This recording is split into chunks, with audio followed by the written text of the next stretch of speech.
Hola, muy buenas. Soy José Salomón Perdomo Mejía, director de la Escuela Superior de Estadística, Econometría y Actuaría. Pero, ¿qué diferencia hay entre la estadística y la econometría? Bueno, que la econometría es, eh, es estadística, teoría económica y matemática.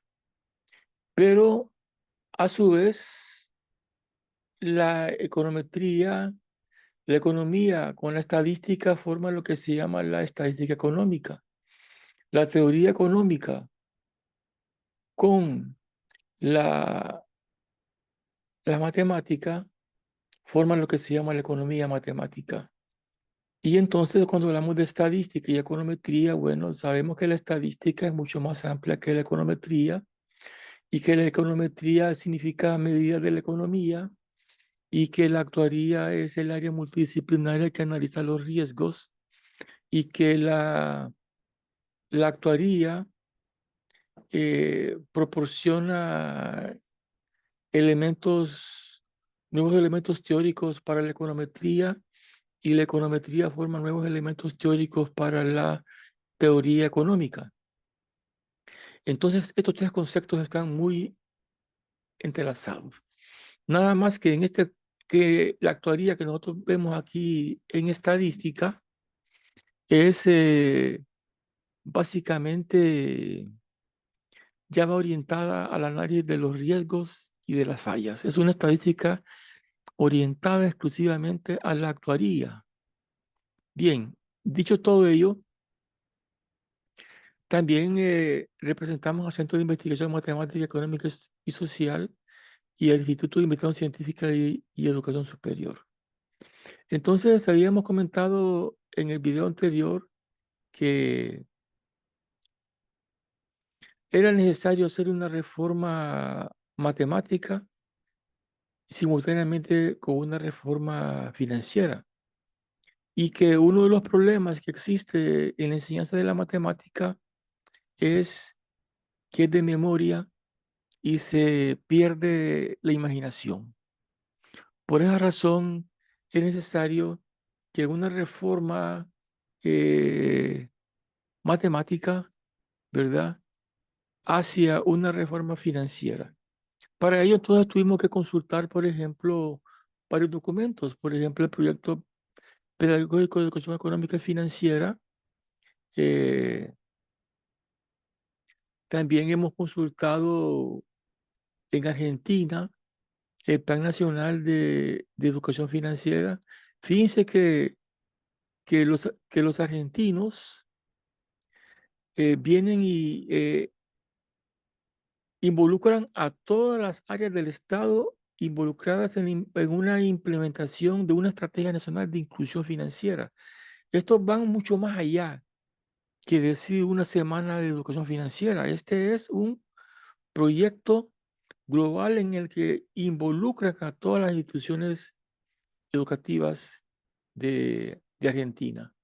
Pero también tenemos varios estudios, como por ejemplo este de educación financiera, y que trata sobre el nivel de endeudamiento de los trabajadores, ¿verdad? Porque por lo general en las familias eh, cuentan con un presupuesto que no se cumple y los obliga a endeudarse con sus tarjetas de crédito, más todavía de lo que ya están. Pero también tenemos otras tesis, como por ejemplo esta propuesta didáctica de la enseñanza de la educación financiera mediante Erlening. Fíjense que estos ya van al quinto grado, fíjense, ya van todavía mucho más aproximándose a los primeros años, precisamente sobre cómo se debe de cubrir esa educación financiera. Y claro, es muy importante entonces tomar en cuenta lo que decía uno de mis profesores de la maestría en matemática aplicada a la economía, el doctor Pedro Uribe, que en paz descanse. Él decía que la matemática se enseña de memoria y que ese exceso del uso de la memoria hace que se pierda la imaginación. Y así, por ejemplo, los niños que reciben una matemática de memoria, como las tablas de multiplicación, que son una pesadilla para ellos, y que es de memoria, y entonces todavía llegan a un séptimo grado y todavía se les olvida de memoria esos métodos de la operación de sumas. Pero entonces, ¿cuál sería una solución? Bien, eh, primero, pues, enseñarle a pensar. Y en este primer libro, ¿verdad? Que se refiere a las variables binarias y a los modelos lógicos, son, solamente cubren dos tipos de valores. Puede ser 0 1, puede ser verdadero o falso. En el crédito puede ser, se acepta el crédito o se rechaza el crédito. En los accidentes de tránsito existen los dos valores, lesionados o fallecidos. En el género puede ser masculino o femenino. En, en estado civil, soltero o casado. Entonces tenemos que comenzar por ahí a enseñarles a manejar el concepto de las variables binarias, pero también los modelos lógicos que nos enseñan a pensar. Así entonces tenemos que en estos modelos binarios, modelos lógicos, fíjense que aquí las variables binarias ceros y unos, ¿verdad? Es la base de la informática, porque los sistemas de computación trabajan todo con números binarios.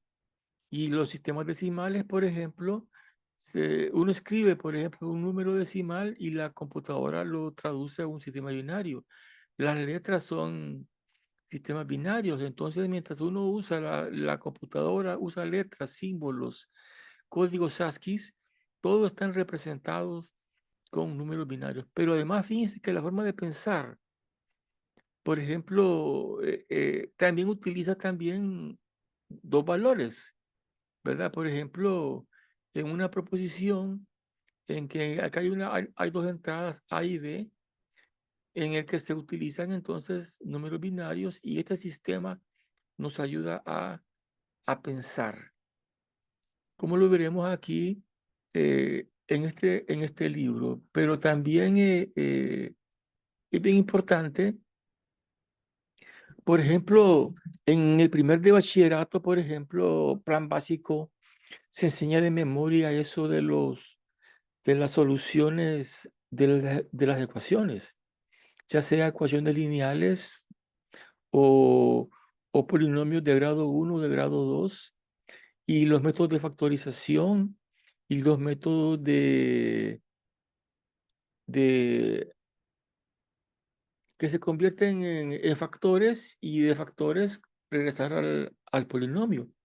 Entonces nos encontramos ahí con un serio problema en el aprendizaje porque estos muchachos aprenden de memoria el concepto de los polinomios y no saben qué es lo que están haciendo.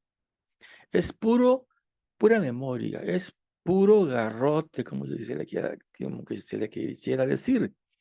Es como que si alguien nos estuviera ahí dando palizas, tratándonos de enseñar qué son los polinomios y a la hora de la hora llegan, se gradúan de bachiller y van a la universidad y todavía no entienden los conceptos de los polinomios cuando existen, por ejemplo, software que nos dan esas imágenes, ¿verdad? Por ejemplo, podemos estudiar el concepto de los polinomios, pero con software, ¿verdad?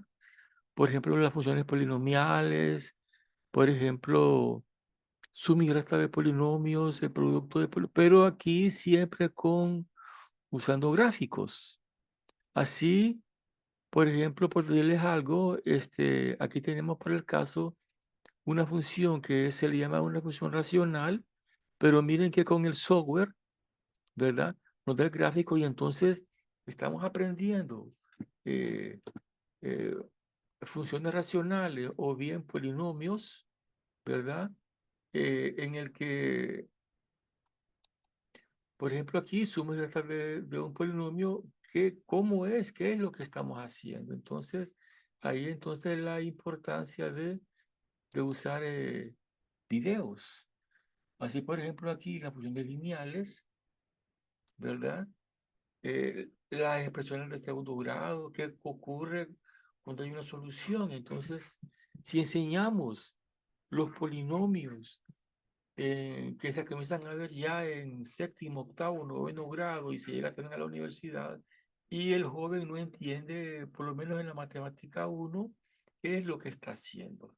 Sin embargo, si usamos software, entonces podríamos hacer que ellos a través de imágenes puedan ir aprendiendo. Pero también otro concepto fundamental en el aprendizaje y en las reformas de la enseñanza de la matemática, ¿verdad?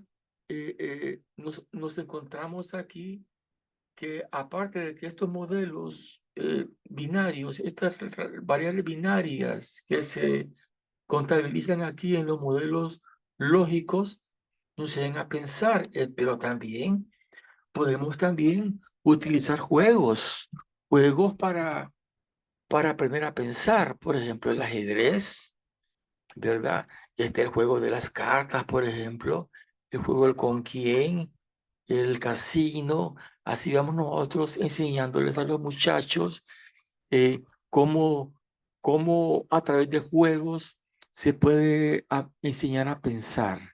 El juego de las damas, etcétera. Entonces, por ahí podríamos comenzar que un primer año, a través de juegos, a través de modelos lógicos de pensamiento, podemos lograr una reforma en la educación matemática, ¿verdad? Entonces, aquí nos encontramos en que si bien es cierto que en otros países toman que la educación tiene que ser, por ejemplo, miren, por ejemplo, aquí en el caso de España, desde el 2008 han estado creando una red de conocimientos para mejorar pues el nivel de las aplicaciones de las finanzas, ¿verdad? Y entonces no podemos entonces, bueno, esto lo digo porque como participé en esta licitación, ¿verdad? De este proyecto, diseño, planificación y desarrollo de la Semana de Educación Financiera, en el que yo esperaba que íbamos a estar representantes de todas las universidades, representantes de las instituciones de educación no formal, representantes del Ministerio de Educación. Yo esperaba, prácticamente nuestras empresas esperaban una gran cantidad de instituciones interesadas en participar en este proyecto de hacer un diseño y planificación y desarrollo de la Semana de Educación Financiera. Sin embargo, no fue así. Solamente fuimos 3 empresas, 2 empresas del área de comercio y servicios que venían con un representante que iba a ser el consultor de este proyecto, y nuestra empresa, básicamente la Escuela Superior de Econometría y Actuaría, y que si alguien quisiera saber, eh, eh, por ejemplo, lo que hacemos aquí en Twitter, por ejemplo, ¿verdad? Aquí también estamos promocionando una reforma de la enseñanza de la matemática con énfasis a llegar a una mejor educación financiera, porque es muy importante saber precisamente que la educación financiera facilita los procesos de negocios hacia mejores niveles de bienestar social, ¿verdad? Y así entonces podemos ver que existen, eh, por ejemplo,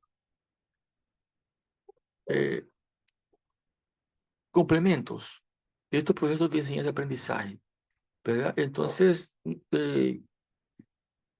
mucho nos gustaría que nos pusiéramos a pensar en eso y pudiéramos hacer algún aporte en esa forma de la enseñanza de la matemática, porque no es posible que en Iberoamérica y que en Latinoamérica la mayoría de las personas no les gusta la matemática, pero es que en América Latina el problema es que, como lo decía en el video anterior, el gran problema de América Latina es que la mayoría de la gente no le gusta la matemática porque es de memoria, ya lo habíamos dicho, ¿verdad? Entonces habría que modificar la forma, porque eso significa que algo no anda bien.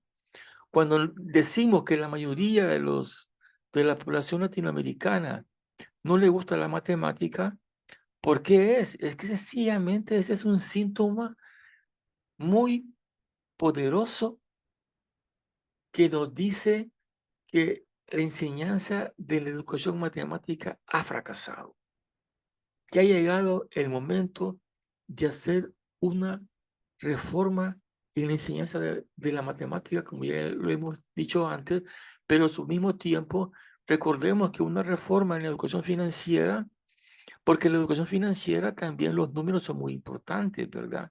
Y entonces tiene que ir ligado una reforma matemática, en la ciencia de la matemática, a través del primer año que sea de juegos, ¿verdad? Y enseñarles a pensar. Gracias, muy amables y hasta pronto.